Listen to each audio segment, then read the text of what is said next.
ಇವತ್ತು ಮಾರ್ಕೆಟ್ ಏನಪ್ಪ ಆಯಿತು, ಇವತ್ತು ನಿಫ್ಟಿ 0.66% ಡೌನ್ ಆಗಿದೆ.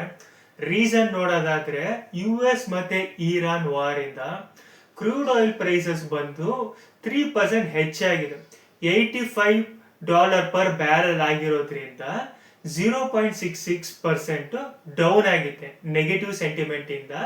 ಮತ್ತೆ ಸ್ಟಾಕ್ ಬಗ್ಗೆ ಮಾತಾಡೋದಾದ್ರೆ ಜಸ್ಟ್ ಎಲ್ಲೋ ಪಾಸ್ಟ್ 4 days ಇಂದ 43% ಅಪ್ ಆಗಿದೆ.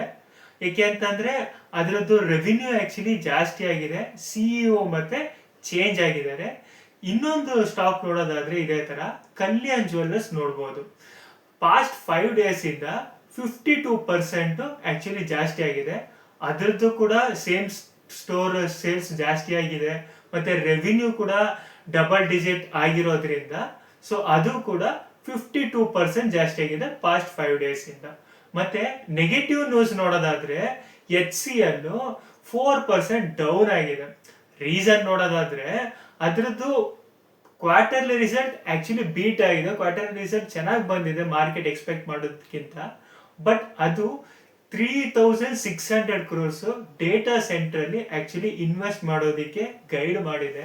ಸೊ ಇನ್ವೆಸ್ಟರ್ಸ್ ಇದು ಒಂದು ಎಕ್ಸ್ಪೆನ್ಸಸ್ ಅನ್ಬಿಟ್ಟು 4% ಡೌನ್ ಮಾಡಿದ್ದಾರೆ. ಮತ್ತೆ ಇನ್ನೊಂದು IPO ಸ್ಪೆಸಿಫಿಕ್ ನ್ಯೂಸ್ ಆದ್ರೆ S B I fund management ಬಂದು IPO ತರ್ತಿದ್ದಾರೆ. ಸೊ ಓಪನ್ ಆಗೋದು ಬಂದ್ಬಿಟ್ಟು ಜುಲೈ 14th ಇಂದ 16th ಗಂಟ. ಆಕ್ಚುಲಿ ಇವತ್ತು 35% ಸಬ್ಸ್ಕ್ರೈಬ್ ಆಗಿದೆ.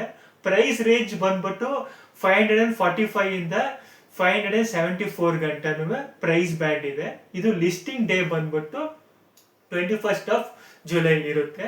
ಓಕೆನಾ? ಸೊ ಇದಿಷ್ಟು ಇವತ್ತಿನ ಮೇನ್ ನ್ಯೂಸ್. ಸೊ ಇದೇ ತರ ಮಾರ್ಕೆಟ್ ನ್ಯೂಸ್ ಗೊತ್ತಾಗಬೇಕು ಅಂತಂದ್ರೆ ನಮ್ಮ ಚಾನೆಲ್ನ ಸಬ್ಸ್ಕ್ರೈಬ್ ಮಾಡಿ. Thank you.